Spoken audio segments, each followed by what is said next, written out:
And welcome back to the Constitutionals Podcast. I'm your host, Chad White. If you didn't know, this is the only podcast for the website, cpluscomedy.com. Like I just said, it's the website. Go there.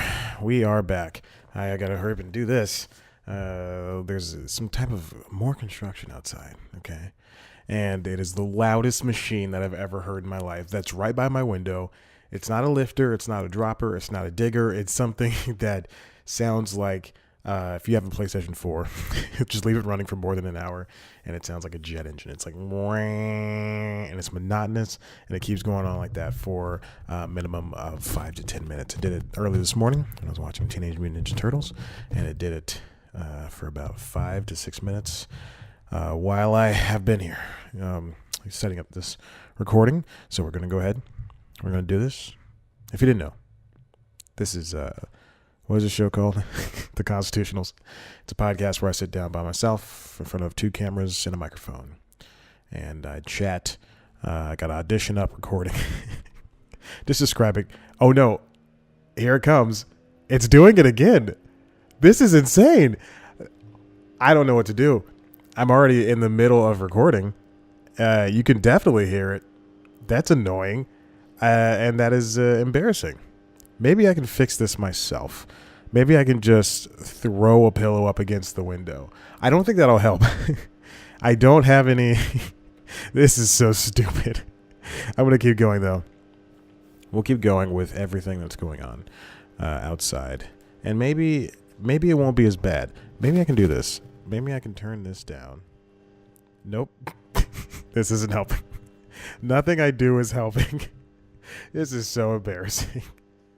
I'm so sorry to the 6 listeners out there that believe that this is annoying. I started recording. I thought they were done. They ended, and then they had like 7 hours. They did it at like 7:30 this morning when I got back from the gym, and there was like a 7-hour gap. It's now 11:56. I don't know how math works. There's a 4-hour gap, so they definitely could have not done this for at least 2 more hours. Isn't it lunchtime? Go to lunch, guys. Maybe I should wait. Maybe I should wait to do this. Maybe I should stop talking. Who knows? Who cares? All right. Let's hop right into it. Since we're already in the middle of doing this, I'm not going to pause this stupid show. Oh, crap. I gotta do this thing. I got to do the timer. Nothing's going right. Okay. Let's get into this. Let's talk about, for this first half of this show, we're going to talk about... try to pay attention here.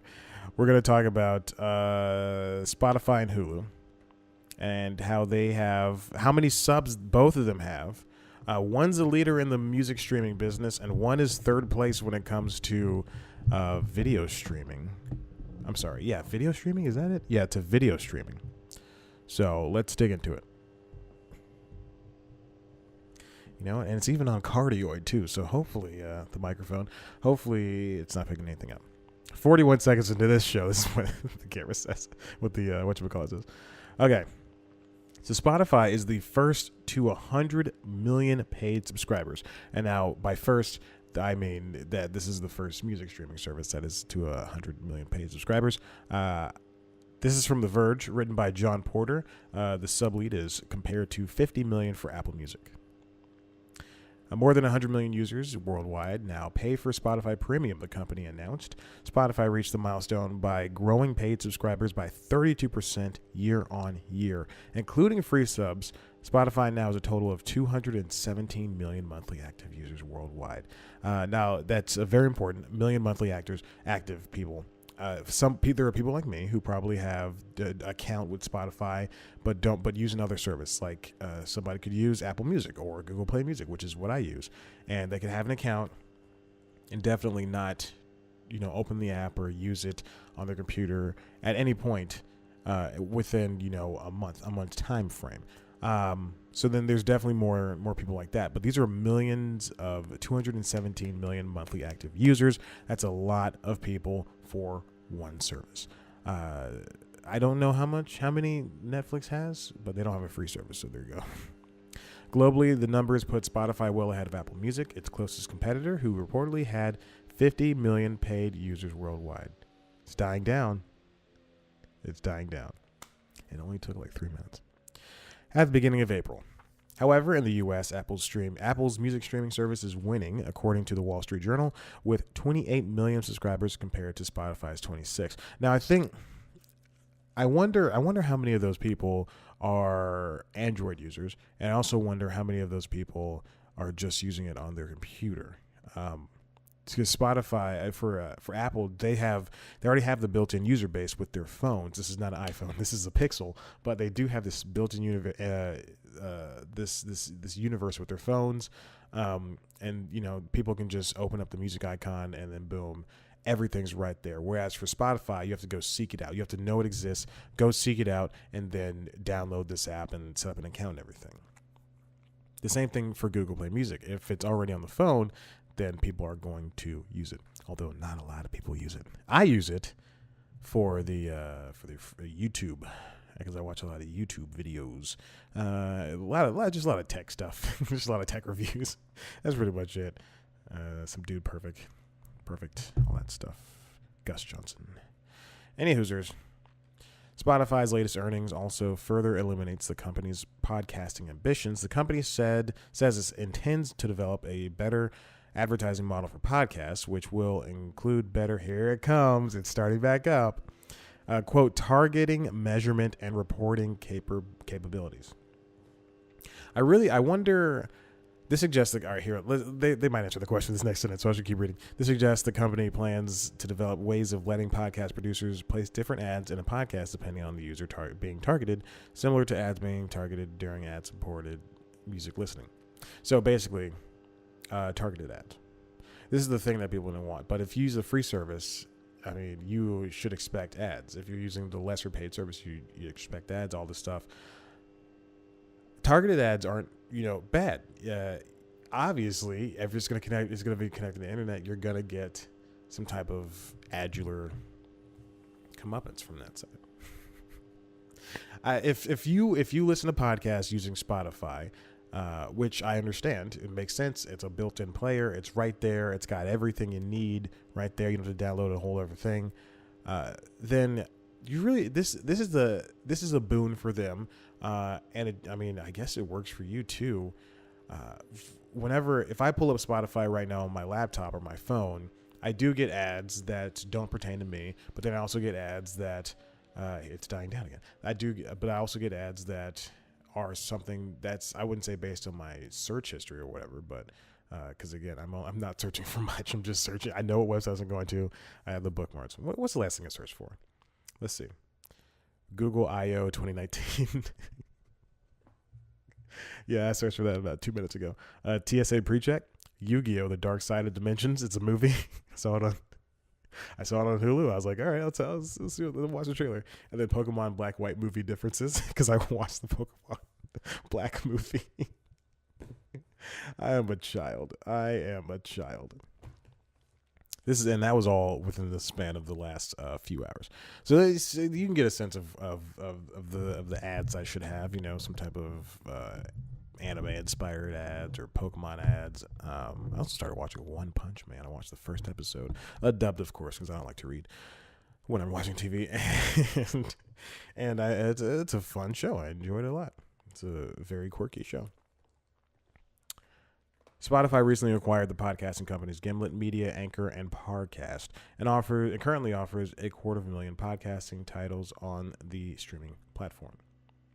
By the end of this quarter, Spotify says it expects to have 222 to 228 million users, including between 107 and 110 paid subscribers.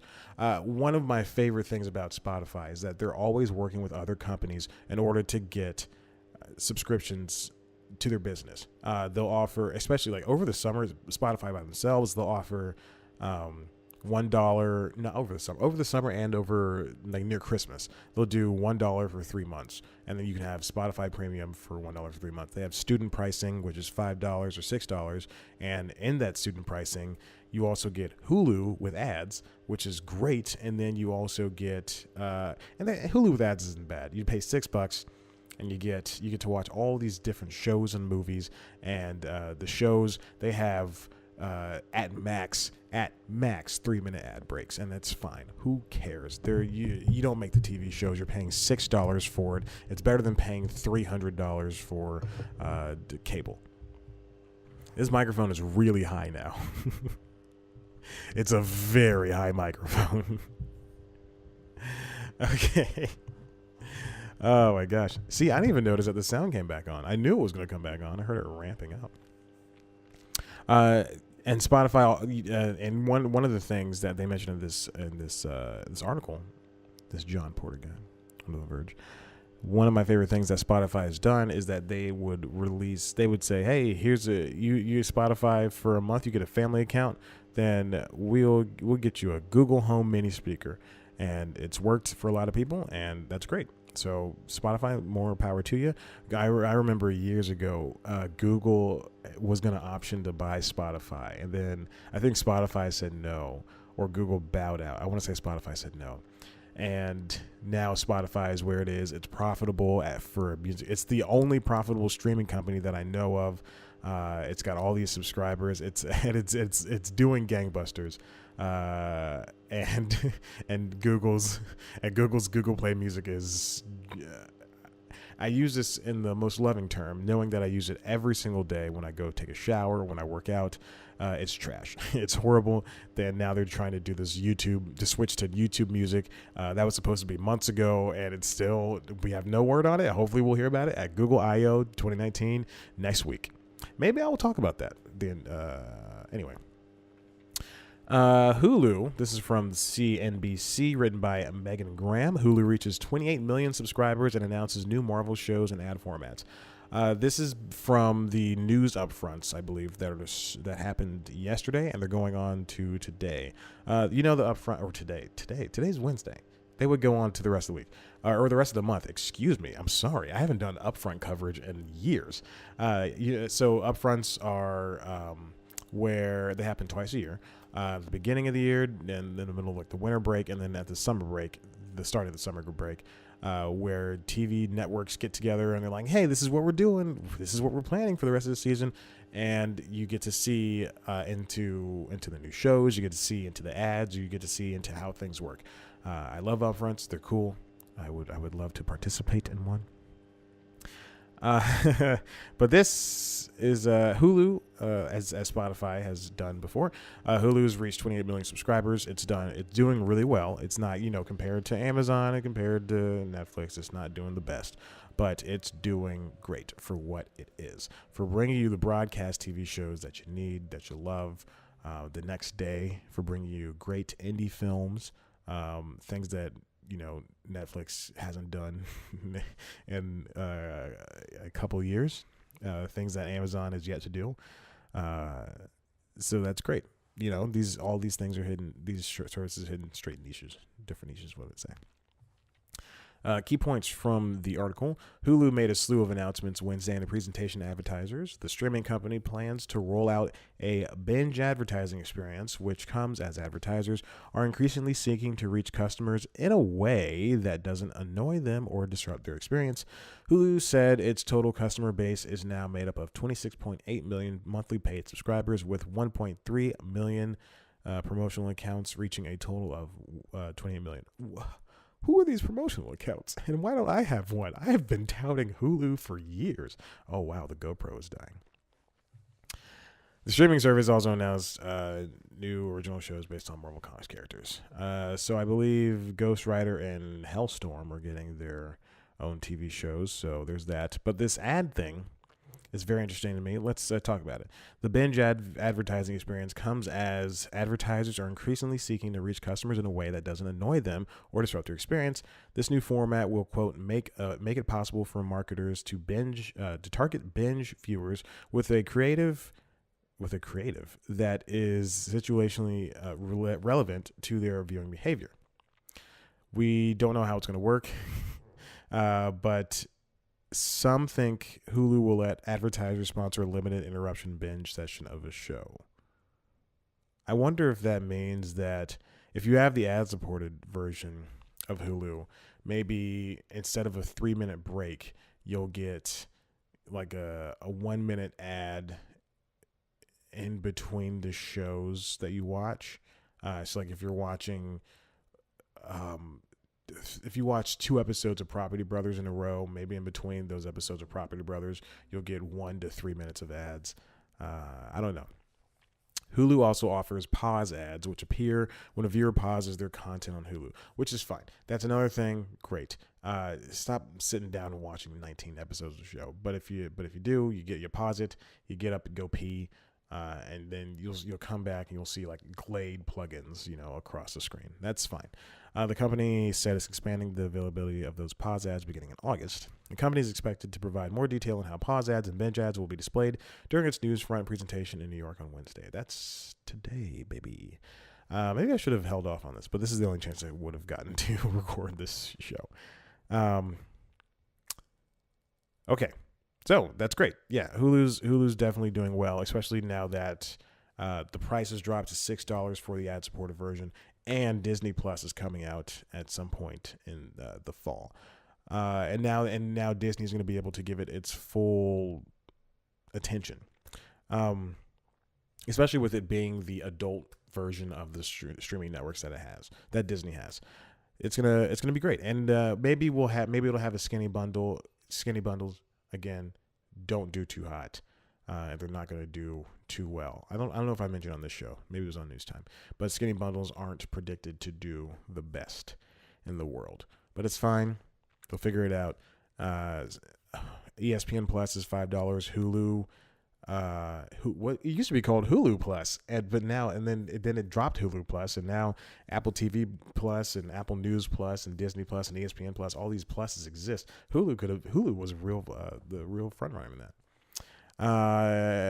But maybe ESPN Plus $5, Hulu $6, Disney Plus is $8, $7, excuse me. So 7 plus I can't do math right now. Hold on. 7 plus 7. Yeah. 6. No, it's $5.99. 7 plus 13, $18. So maybe they'll do $15 and you'll get everything. Maybe I'll be able to access Disney Plus on Hulu. That would be great. Maybe I'll be able to access ESPN Plus on Hulu. That would be great. I've been very itchy for the past, I would say, 3 months. All on my leg. It's not shingles, because I think I've had that before. Hulu's got some new food-centric programming, because people like that. And a series starring Kate McKinnon about Elizabeth Holmes. All right, great. That's going to be good. Listen, that was the first part of this podcast. Let's get on to the second part of the podcast, and I'll see you in a bit. Bye. Welcome back to the show. This is the Constitutionalist Podcast. If you're listening to this live, hello? What are you doing in my house? So what's been going on with me? I've been getting a little bit lazy with this News Time and Constitutionals thing. Admittedly, News Time is coming out on a Wednesday today, which is today that I'm recording this.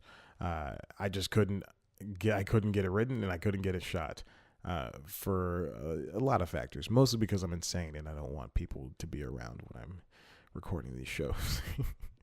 And I mean, it's embarrassing to have, to need as much time and to be as loud as I need to be with this stuff. And I just don't want people here. It's fine. I get chastised about it by the lady friend in my life. But good news.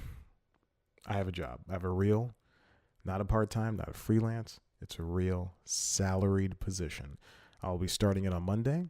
I got the call during my part-time job about 2 weeks ago to interview, and I interviewed, and then I said a thank you. Well, not 2 weeks ago. It was last week. Yeah, no, it was 2 weeks ago because it was on a Thursday. That I interviewed last Monday. I sent the thank you email, follow-up that evening, and then yesterday, 2 days ago, I made the call on Monday, and I was like, just check. I was like, hey, just want to say I'm interested. He's like, okay, you got it. And I was like, great. So yeah, it's gonna be my first salary position. I'm very excited. It is back in television. It is. I don't want to use this term, but it is the bottom rung of the ladder. But who cares? It is salaried. It's way more than I have made at the past 5 jobs I've had put together. And the last job I had, the freelancing at the Weather Channel, that was more than the past 6 jobs I had put together. So this is a good job. it's it's not that much, guys. But I'm very excited. I can't wait to do it. Of course, these shows will continue because I have nothing else. No other creative outlets in my life. I write, I do these shows, and then that's it. That's what I love to do. And those are the creative outlets I have.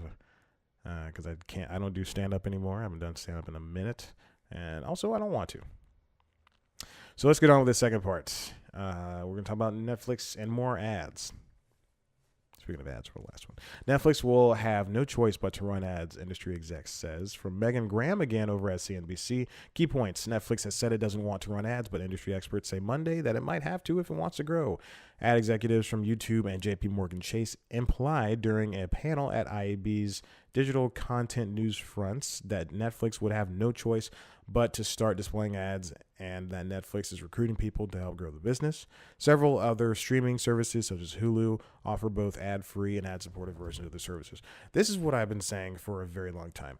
If you go to Reddit, if you go to Twitter, Facebook, people always say, "I love Netflix," and the reason this is what they sound like because they complain on the internet. I love Netflix, and the reason I love Netflix is because they don't have ads. And if they have ads, I swear to God, I will end my membership. But the thing is, if you want them to continue to grow and to make things like the OA and Altered Carbon, is that what it's called? Altered Carbon. If you love shows like The Ozark and She-Ra, The Princesses of Power, which I love. I love that show so much. It's such a good show. Pinky Malinky. I'm just naming children's things now. All Hail King Julian, even though that show ended like 2 years ago. If you want them to continue doing, and then, we have shows overseas, the things in India, the shows in Africa, the shows in Germany that were made just for those countries, and France. If you want those to continue to grow, and you don't want Netflix to charge you $40 a month, you're going to have to at some point have a concession that includes getting ads. I've said this before on the show, I believe, is that Amazon, when you open up the app on the phone, I'm going to go ahead and do this. I think I opened it previously, so I got to close everything out. Yeah. But when you open up the app on the phone, you get a tiny, you got to be kidding me. The one time I do it and it doesn't do it. You open up the app on the phone. Of course it doesn't do it. Stupid thing. You open up the app on the phone and you get a trailer for a new show or a new movie that Amazon is promoting. It's one of their originals and it's a 30-second trailer. It only plays it. It's a pre-roll. It only plays it for like 2 or 3 seconds before it tells you, oh, hey, you can exit out of this, by the way. 2 or 3 seconds is fine. I'm not in a hurry to go. I'm like, I got to watch the new season of Bosch on my phone, and it loads up easily. Netflix does intrusive things. They have these, whenever you highlight over a show or a movie, it plays a little trailer. That's fine. Or it starts playing an episode or starts playing the movie. That's fine. That's annoying, but it's fine. It's not the worst thing in the world. It's very important to note that you do not own any part of Netflix. You're only paying $12 to $15, you're only paying. Hold on, let me finish this thought. You're only paying $12 to $15 to access this service. If Netflix wanted to get rid of acquisitions entirely and just have original shows and movies, you wouldn't you should not bat an eye because it's none of your business. And speaking of which, they should do that. What was I gonna say? I should have just continued on with my thought. But you don't own a part of Netflix. You are nobody. You are somebody who, and you probably share your password with 7 other people. So really, you don't matter. You just pay the money. Just shut up and watch the shows and the movies. It's fine. So let's continue on this article. So Netflix, of course, has said it doesn't intend to do ads. And it's very important that that JP Morgan Chase, executives from JP Morgan Chase, less so, but more so YouTube. It's very important that they know. I think YouTube Premium is going to be dropped entirely, except for the namesake, and it's going to have shows It's the same shows from YouTube Premium that are on there right now, previously YouTube Red, but they're going to be ad supported on YouTube. There's no more YouTube Premium, which is great. So now you're going to be able to watch Cobra Kai, which is a great show. Watch that, but with ads. Fine. And it's free, and you're not paying for it.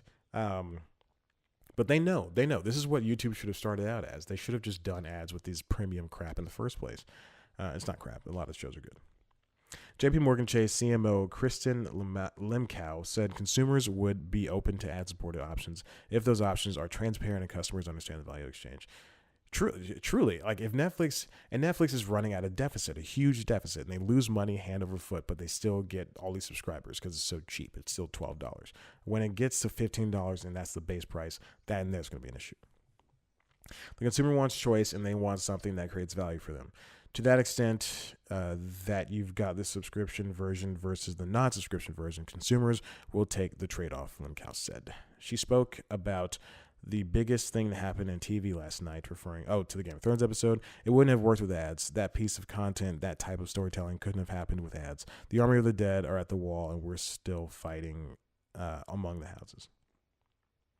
Hulu does ad supported again for $6. It costs $12 without ads. CBS All Access does the same exact thing. I think it's $5 with ads and then $12 without ads. Joshua Lowcock of media agency said, though there's been a move toward getting rid of ads, it will go back the other way. Lowcock is Global Brand Safety Officer and U.S. Chief Digital and Innovation Officer at the agency, owned by Interpublic Group. Here's a quote from him. We grew up in digital, believing that we should inject ads everywhere and every moment we could.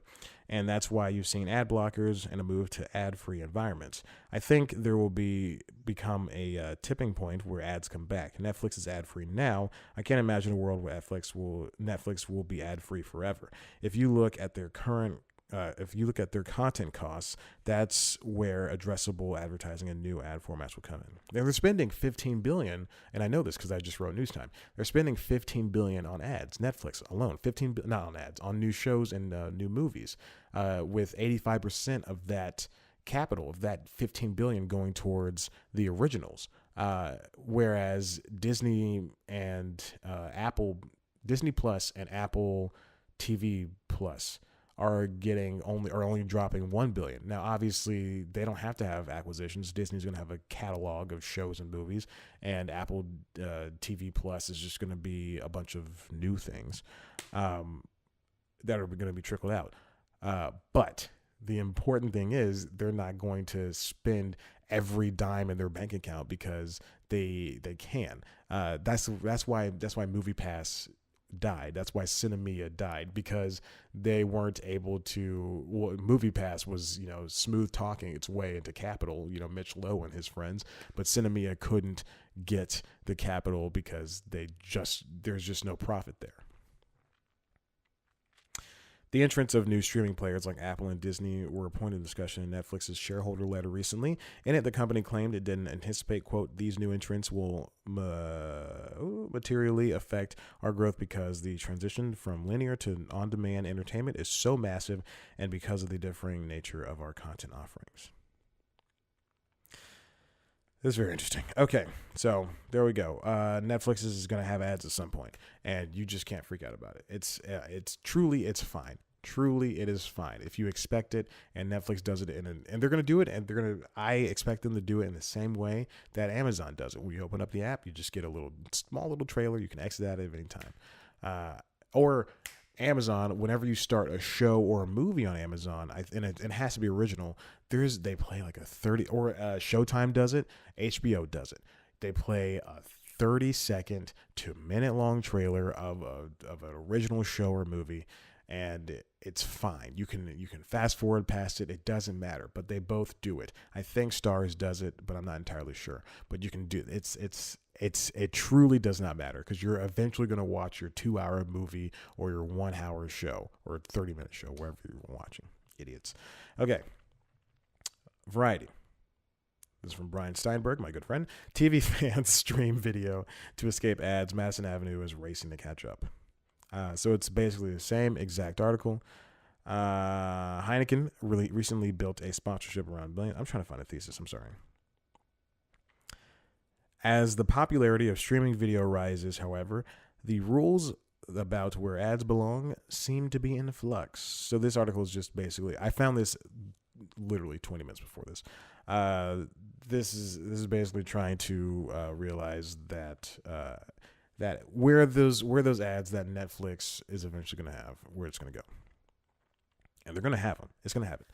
Heineken recently built a sponsorship around Billions, the Showtime drama about the crime on Wall Street and crime and Wall Street. Viewers of the CBS-owned service couldn't see it, but users of Roku, the broadband video hub, certainly could.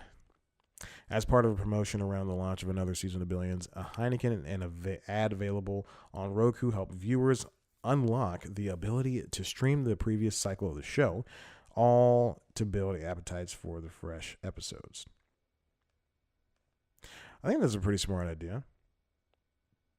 And this is what they say. This is what Scott Rosenberg, Roku's SVP and general manager of platform business, said about it. If it's like a Showtime free trial brought to you by a brand.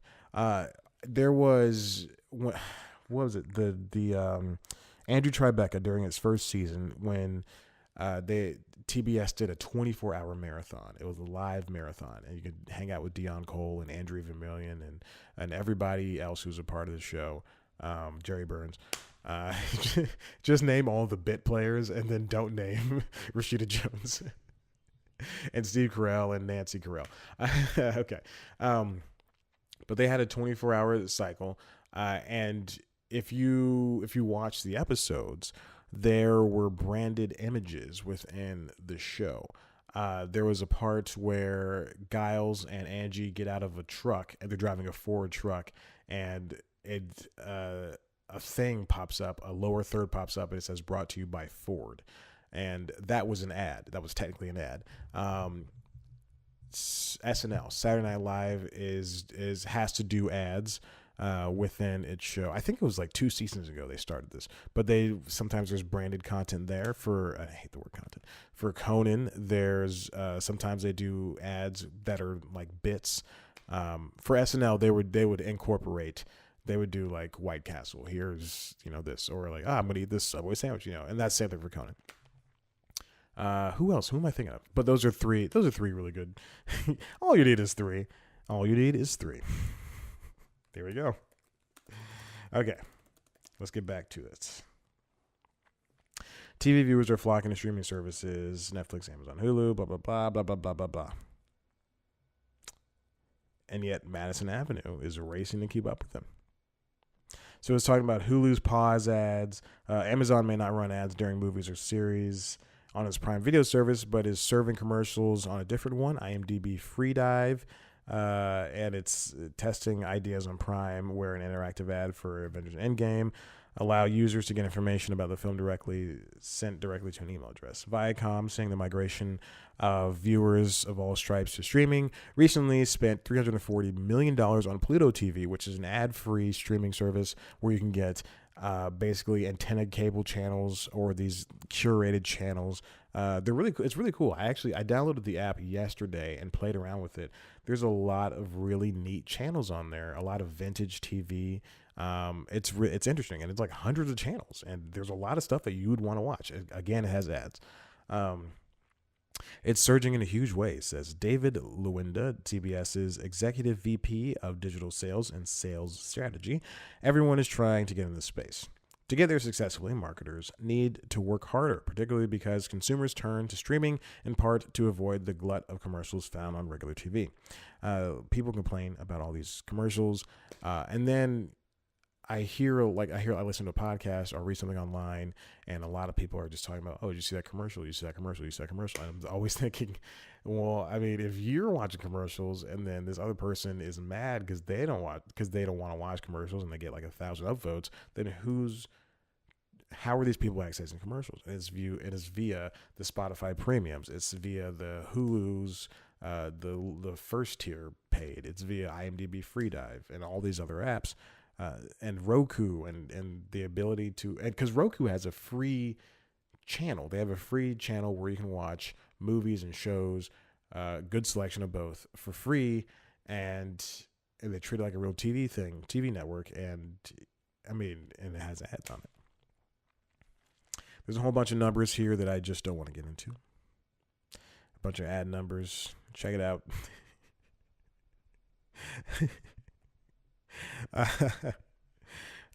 Figures it's talking about ad dollars that were spent or earned or whatever. I don't know. Just check it out. It's fine. This is a good article that talks about advertising. Just know that nothing's ever going to be easy to watch ever again, because we just couldn't handle cable. It's going to happen. It's going to be hard. And people are going to revolt and be like, it's going to be when Instagram changed the way it looked. Or I remember years and years ago, when Facebook was one of the was like the biggest one still. It still is the biggest one, but I'm talking about like people used it constantly. And I remember when Facebook did its first redesign, people were pissed. Then its second redesign, people were pissed. Third redesign, people were pissed. Same thing for Instagram. You redesign it, people were pissed. They did that twice. Snapchat. The only time that so for Instagram and Facebook, or for YouTube, for Pocket Cast, for all these different things that are redesigned, people say, there's like a small contingency saying, I hate this. This is the worst, and I'm going to stop using this service forever. And then, moving forward, Facebook, Instagram, all these Twitter, all these redesigned things that are being redesigned, these apps, these services that are redesigned, it's still gonna grow their subscribers all the time. Netflix, the Xbox app was just changed. I remember apps were changed all the time, and people complained about the search bar. But you're still going to use Netflix. The only time I've ever seen it not work was Snapchat. And Snapchat, when it redesigned on Android 2 redesigns ago, people dropped it and hated it, and they were like, "This is the worst." To this person, the guy who created Snapchat hates Android, and blah blah blah. And then we saw a real dip in all users for Snapchat, which is very interesting. I think Snapchat's the only time I've ever seen something drop like that. Anyway, that was good ad talk. Listen, if you like what you heard here, why don't you head on the website, cpluscomedy.com, where it's down right now for personal reasons, but it'll be back up hopefully within the next 2 weeks. But until then, head on over to youtube.com/cpluscomedy to check out the video version of this podcast, as well as News Time, which I swear to God is going up today. News Time is a premiere show that usually uploads on Mondays, but recently personal issues, so it's uploaded on Wednesday today.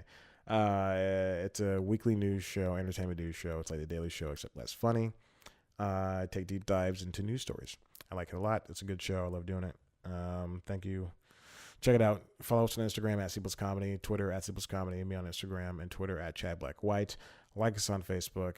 Thank you for listening. I very much appreciate it. You're the best around. Goodbye.